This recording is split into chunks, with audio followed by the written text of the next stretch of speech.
cours de ces 45 premières minutes.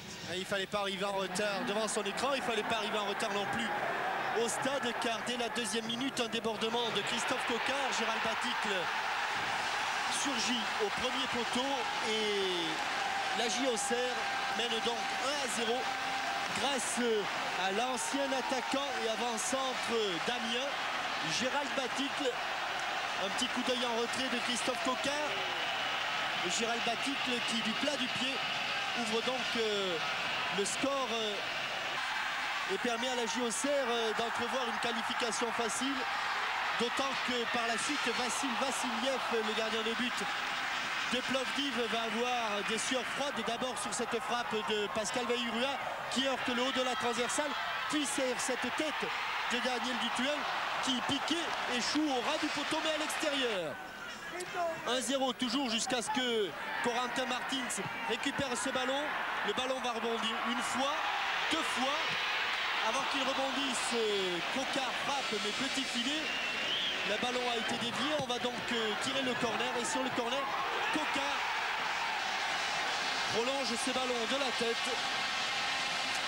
Corner tiré par l'ailier gauche Pascal Vahirua et repris au premier poteau par l'ailier droit Christophe Coquard, tête décroisée. 2-0. Ça y est, la JOCR est sur la bonne voie.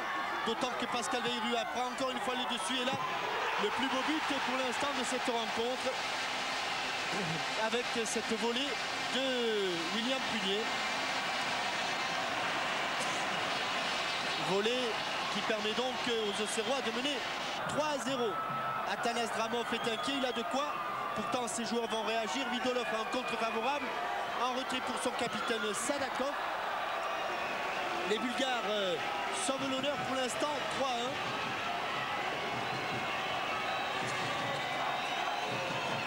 Plat du pied gauche.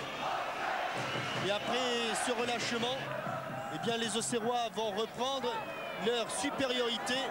Raphaël Guerrero, Gérald Baticle, deux défenseurs bulgares se heurtent. On pense au quatrième but sur cette balle piquée. Non, elle les sort juste au ras du poteau. Pascal Vahirua n'a toujours pas marqué, lui le troisième attaquant. Mais sur ce contrôle orienté, cette accélération de Daniel Dutuel, centre en retrait, le ballon dépasse tout le monde. Pascal Vahirua sort sa tête. Un petit coup de tabouret, 4-1.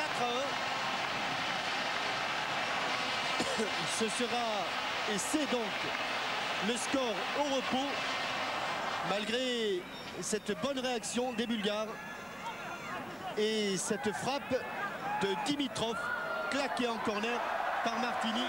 4-1, autant dire que pour l'instant tout se présente remarquablement bien pour les Auxerrois. Les deux derniers, bien sûr. Avec d'abord une action de Vahirua bien détournée par Vassili Vassiliev. Mais quelques secondes après, sur le corner, tête de Prunier, doublé de Prunier. Et là, nous en sommes à 5-1. Puisque le repos était arrivé sur la marque de 4-1, 5-1 avec William Prunier. Une action de Corentin Martins qui va revenir dans l'axe. Les trois derniers, vais-je dire, puisque il va y avoir ce débordement de Christophe Coquard. Jaillissement au premier poteau de Gérald Baticle. Et cela fait donc 6-1. Gérald Baticle va sortir. Il est remplacé par Lilian Lalande, qui bien sûr, venant de Saint-Seurin, n'a jamais disputé un match de Coupe d'Europe. Et Lilian Lalande va profiter d'une accélération de Corentin Martins. Caviar, balle piquée, 7-1, 4-1 au repos et 7-1 au bout de ces 90 minutes du premier tour. Retour de la Coupe UEFA. Avec donc 2 buts de Baticle, 2 buts de Prunier, un but de Coquard, un but de Vahirua, un but de Lalande. Le compte est bon, compte un but de Sadakov. Belle soirée au stade de la Baie des Champs.